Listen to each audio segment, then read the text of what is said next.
আজকে সমস্ত পাখি ধরা হয়ে গেছে। আমার এই নিচের ঘরের যত পাখি ছিল সব ধরা কমপ্লিট। ধরে সব বের করে নেওয়া হয়েছে, বের করে সব আলাদা খাঁচাতে রাখা আছে। এই যে খাঁচাতে দেখাই, এই যে আমার সব পাখি খাঁচা, বড় খাঁচার থেকে এখানে ধরে রাখা হয়ে গেছে। তারপরে এখান থেকে ছাড়া হবে যেখানে, সেখানে যাই, এখন যাই।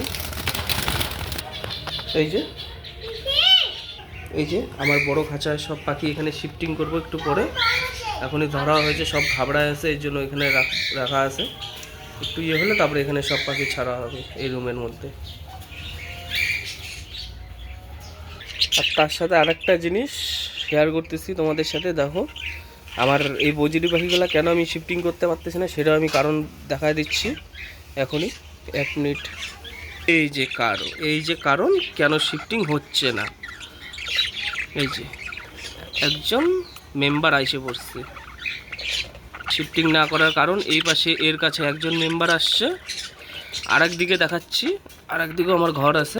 এই পাশে তো দেখলো, এই পাশে একজন মেম্বার আসছে, আর একজন এই পাশে একজন না তার থেকে বেশি মেম্বারই আসছে। তো এখানেও দেখাচ্ছি কয়জন মেম্বার আছে, আমি নিজেও ঠিক জানি না এখানে কয়জন মেম্বার আছে। আওয়াজ পাইছি খালি, এখানে শুধু আমি চেঁচা চেঁচা চেঁচা আওয়াজই পাইছি, কিন্তু কতজন মেম্বার আছে আমি নিজেও আজ পর্যন্ত দেখি নেই। মেম্বার কত আছে দেখি দেখি দেখি তো, ওরে বাবা, 4জন মেম্বার আছে এখানে। এই কারণে এদেরকে শিফটিং করা যাচ্ছে না, এটাই হচ্ছে মেন কারণ। ঠিক আছে, ভিডিওটা ভালো লাগলে লাইক কমেন্ট শেয়ার করে দিও।